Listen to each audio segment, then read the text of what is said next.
តែពុកមិនប្រណីក៏ព្រោះឃើញខ្ញុំជាកូនអ្នកក្រក្រៃទើបមិនចង់ជាប់សាច់ឈាមឬអ្វីឬមួយពុកចង់ទុកឲ្យកូនខ្សែថៃទើបបន្ទុំមិនឲ្យកូនចូលដីតែខ្ញុំសូមជម្រាបបានកូនអ្នកមានអ្នកមិនចេះធ្វើស្អីជាងតែដើរលេងហើយនឹងអ្នកស្រីផឹកស្រាចៃលុយមិនសំចៃមួយថ្ងៃឃើញតែតែងខ្លួនដល់បង្អួតស្រី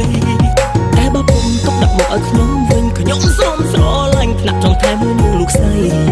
ការងារធ្ងន់ស្រាប់ខ្ញុំអ្នករ៉ាប់រងកូនពុកខ្ញុំមិនអោយប្រឡាក់ដៃបំរើស្រីតូចពេលពីម្ចាស់ខ្សាត់ដីរកស៊ីមានលុកម៉ូតូដូរឡានថ្មីហើយទិញដីសង់វិឡាសាងគ្រួសារដល់ល្អប្រពៃសំត្រឹមតែពុកមេត្តាលើកូនស្រី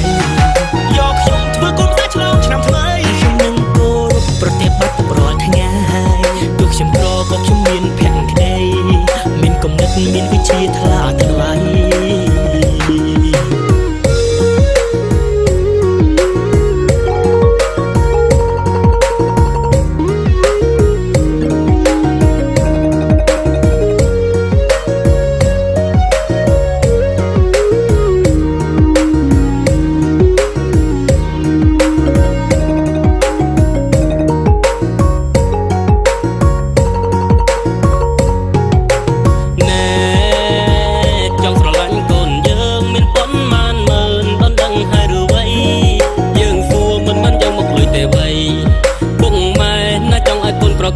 តែឯងក្រណាំងចិញ្ចឹមកូនយើងរស់អី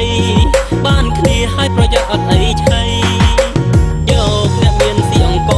បើយកនាងក្រច្បាស់ជាស៊ីណាអង្គកាមឲ្យឯងកូនយើងច្បាស់ជាលេមតាមច្បាស់ជាស៊ីក្តាមគឺចង់រត់ថ្ងៃថ្ងៃឃើញតែម៉ាំប្រពន្ធនឹងត្រីប្រៃ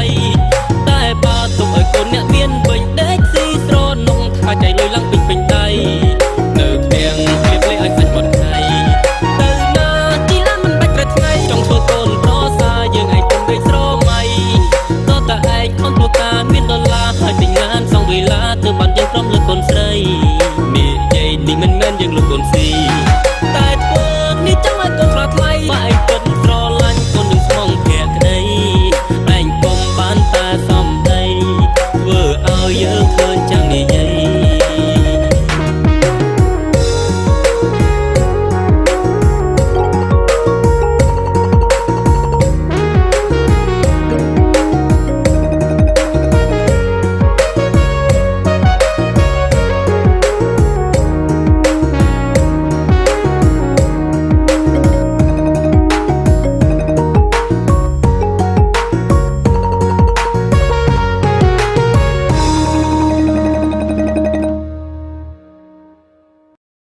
Gensberg ផលិតដោយជនជាតិអាល្លឺម៉ង់ឈ្ងុយស្រាបៀរអាល្លឺម៉ង់ឆ្ងាញ់លើសពីស្រាបៀរធម្មតា